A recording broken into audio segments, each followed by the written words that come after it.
happy so many of you came out to be lectured uh, at 5 p.m. It's only a little preachy, just a little. Anyway, my name is Hayley Denbraver, and my talk is ominously called "We Are 3,000 Years Behind. Let's Talk About Engineering Ethics." And here's some of my contact info. My name's Hayley Denbraver. You can tweet at me there if you're nice. I'm a software developer. I work for a Django shop here in San Diego, and I'm an aspiring developer advocate. Now, engineering ethics. It's kind of funny. I feel like I lucked into this topic. It's been really popular on the conference circuit recently, and this is actually the 5th time I've given this talk. So you guys get the best version, I'm hoping. And I've kind of thought about why conference organizers really want to see these talks, and my conclusion was that there has been so much news recently, and you can't really ignore it, just like these newsies throwing newspapers in your face. And, you know, we've had to engage with these maybe scary-ish stories about code gone wrong, that this is just a topic that the people organizing conferences want the community to engage in. So what are some of these stories, right? Well, they range in severity. They touch a number of different industries. They can range from anything to election meddling to, there was a story recently about Wells Fargo. They had some kind of software bug, and they foreclosed on a bunch of people's homes without the proper review. And that's kind of scary. And so is the other story. But it seems like every week, and every time I give this talk, there's another anecdote I could add to this list. So it seems like all the time, we're being confronted with ways that software can go wrong. And I want us to just take a little bit of time to think about what we do and how we might approach it in a better way. So I made a Venn diagram. It's really exciting. This is how I think about my work and how it could go wrong. Now, the red circle are bad outcomes. So this is anything that causes some kind of loss, a failure, some kind of pain, suffering, bad thing, right? And, you know, I could be immoral, and that would fall in the yellow circle. And these are the sort of things that Jiminy Cricket, the little cricket on your shoulder, your conscience, would kind of give you a bad feeling about, like, I don't know, bribery, cutting corners to skim money off the top. You know, I don't know, something kind of nasty like that. And this blue circle, mistakes, would be something that has zero malice, but, you know, we're human. And so sometimes our code isn't perfect. And I would argue that all the time our code isn't perfect. But some of the time, when we behave badly or when we make mistakes, there's overlaps with this bad outcome.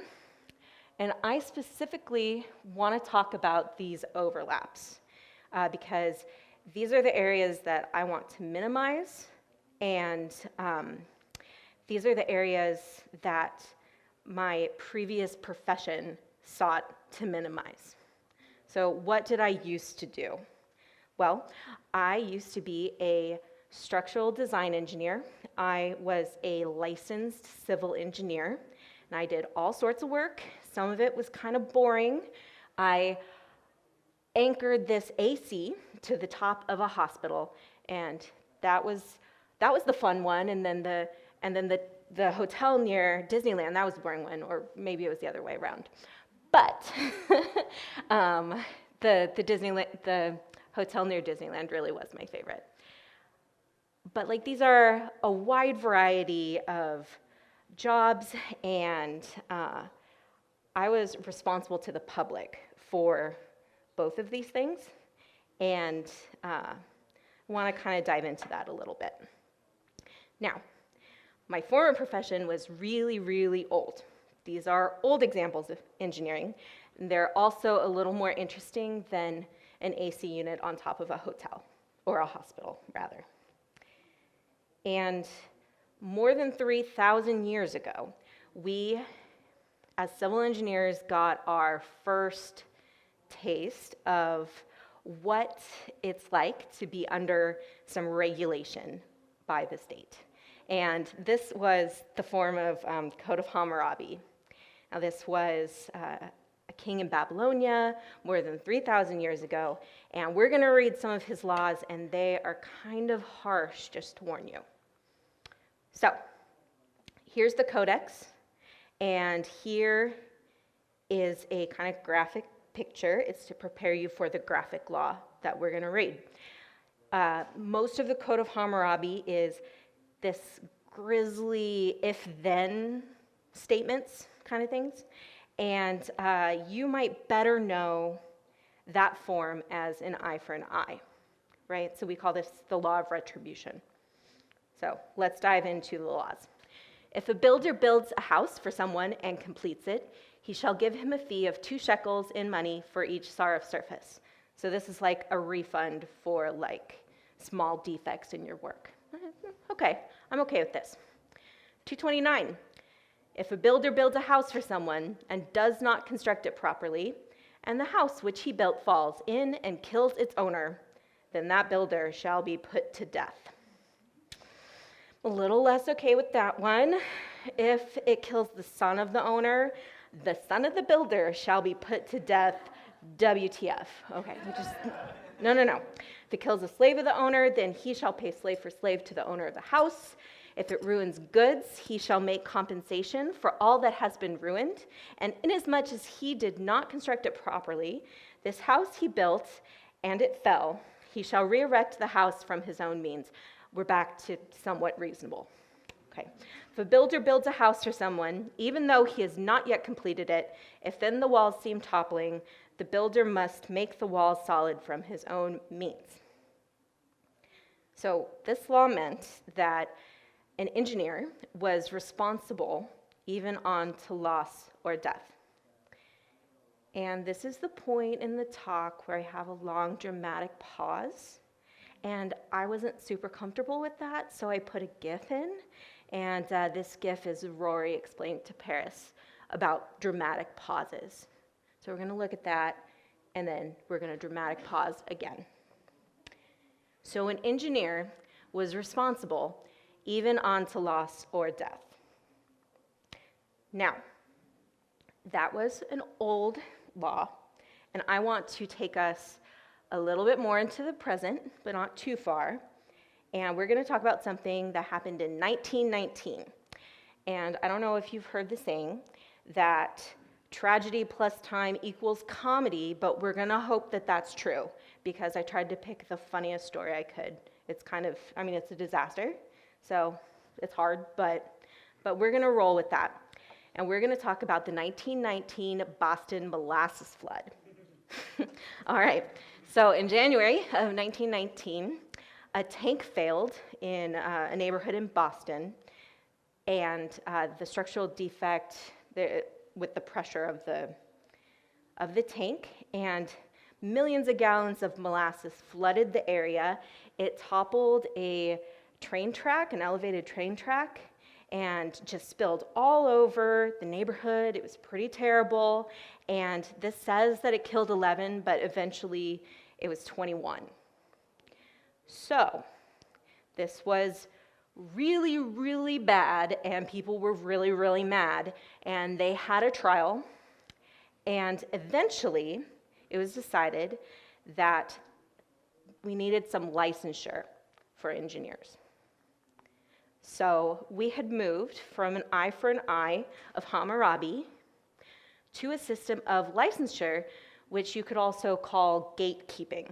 So no longer eye for eye, but Gretchen saying you can't sit with us, right? Now, this is the current department that regulates practice of civil engineering.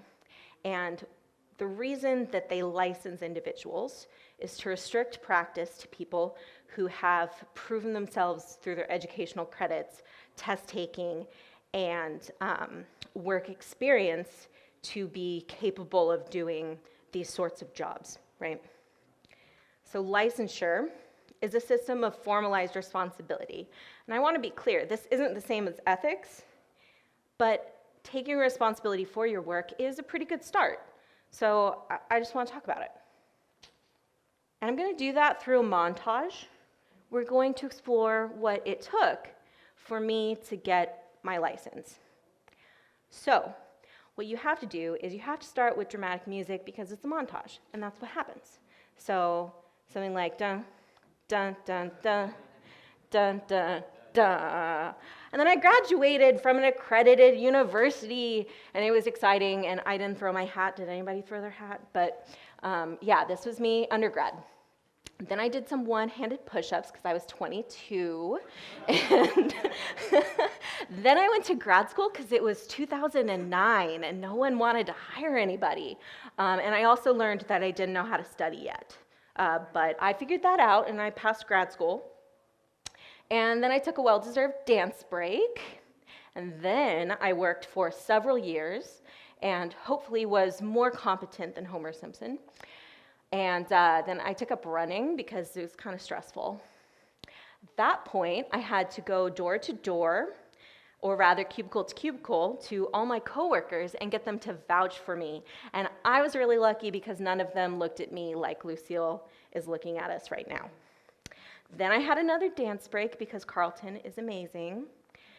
And then I had to take a 3-day exam that cost more than $1,000 and almost broke my will to live.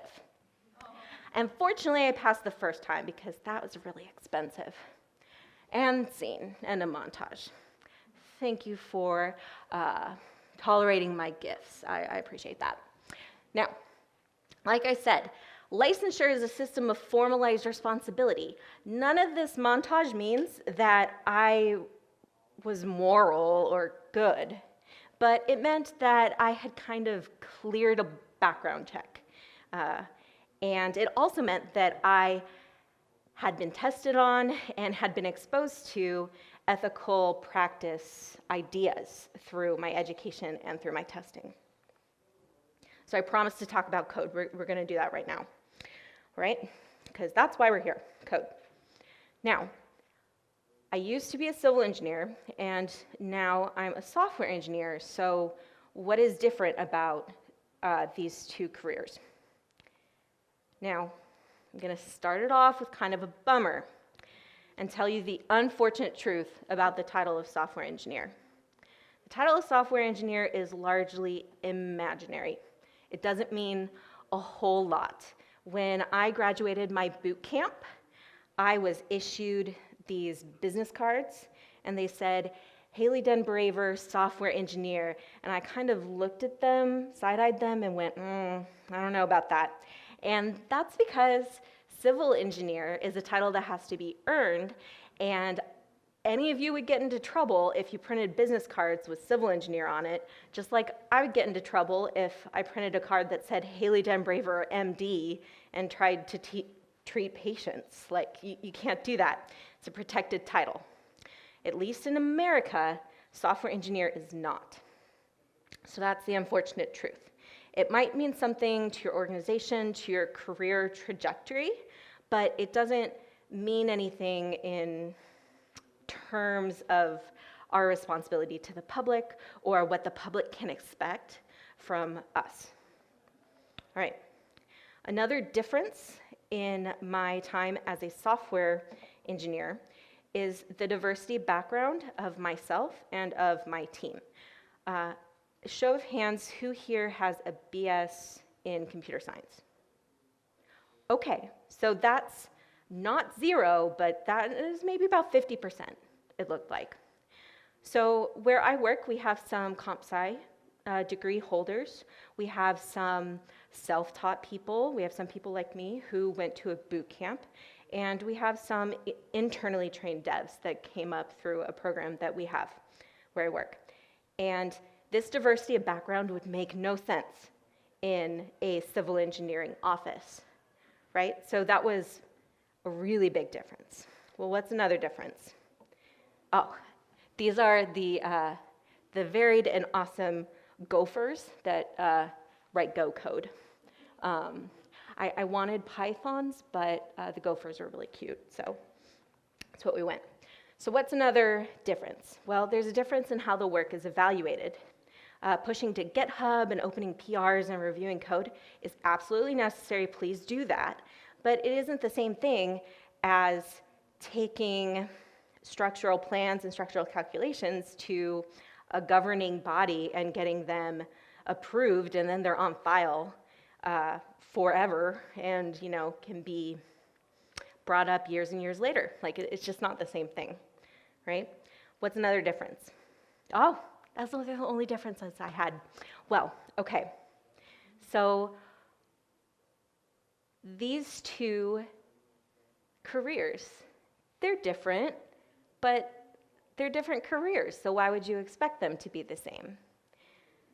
I'm following you, but so what, right? Well, it's okay to not know what you're doing all the time, all right? Sometimes we write code that isn't going to hurt anybody.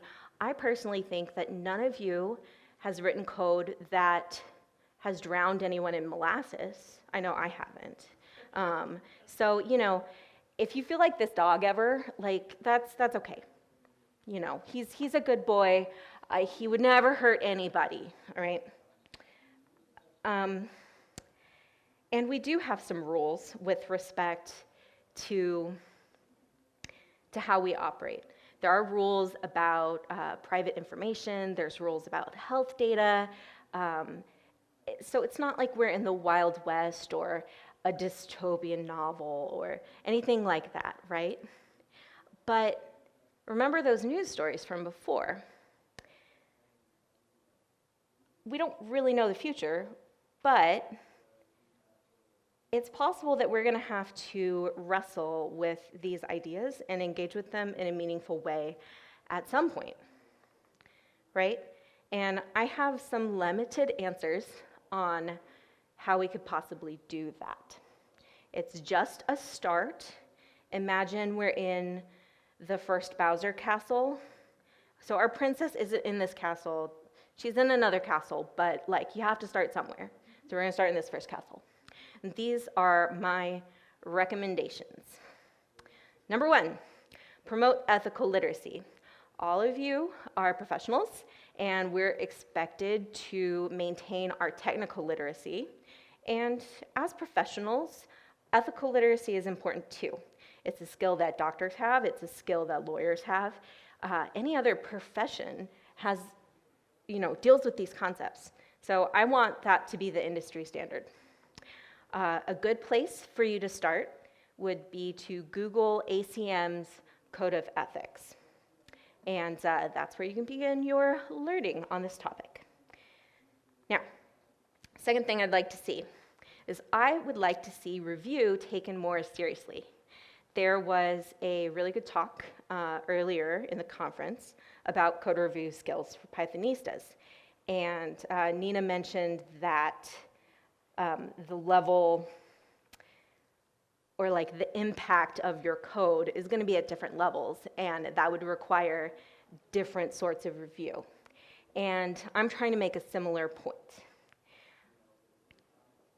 Maybe you do some rubber stamping. Maybe you should stop that.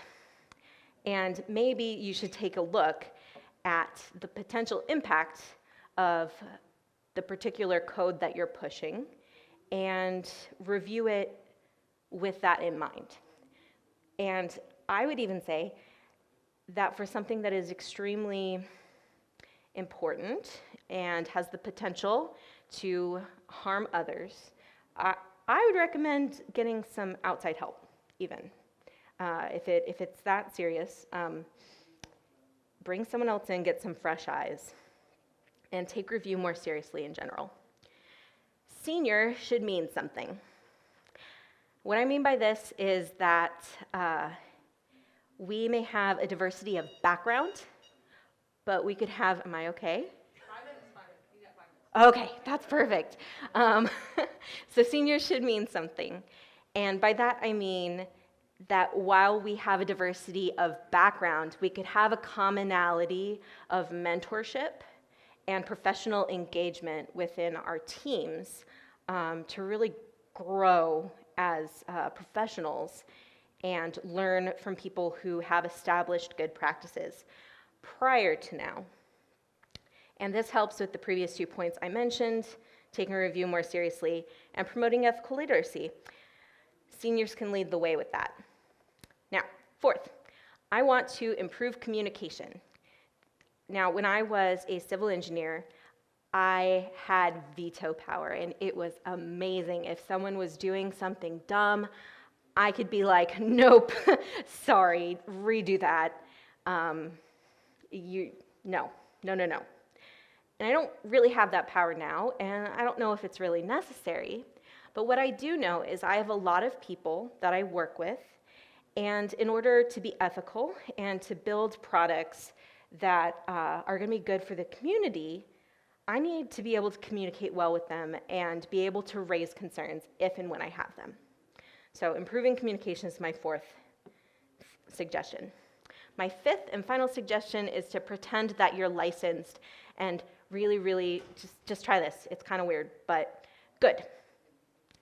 Now, I actually did this as a civil engineer. Before I got licensed, I had to act licensed. My coworkers had to stamp my work because they needed to be stamped by a professional engineer. And what that meant is I had to approach my work as though I would stamp it, right?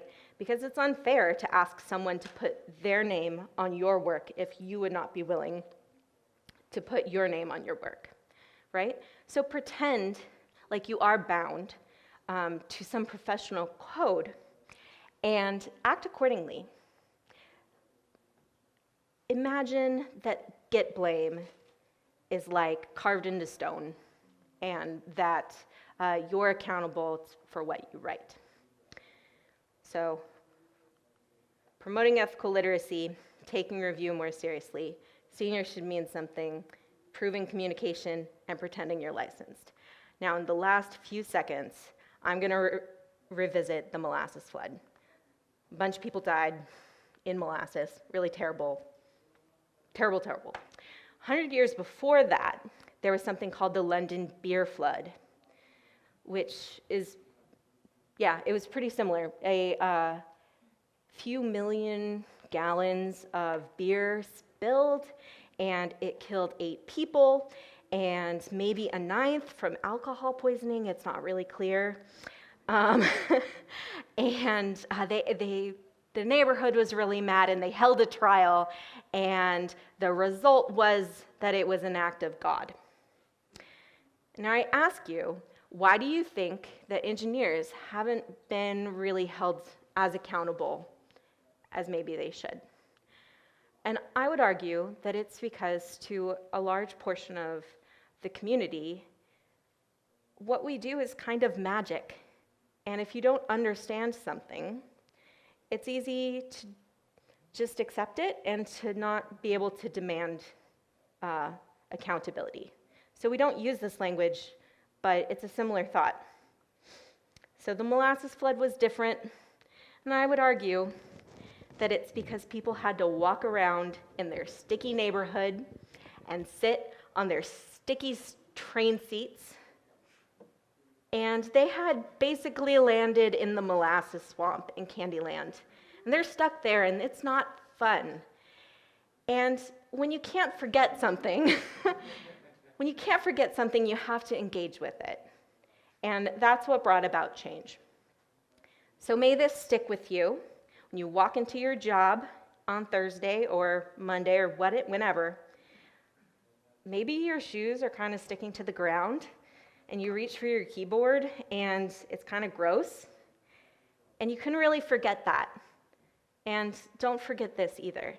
You build products for people, and they deserve your attention and your care, your consideration, and it's okay to have a little molasses if that helps you remember it. So thank you all. This is my contact info, Hayley Denbraver on Twitter, and thank you very, very much.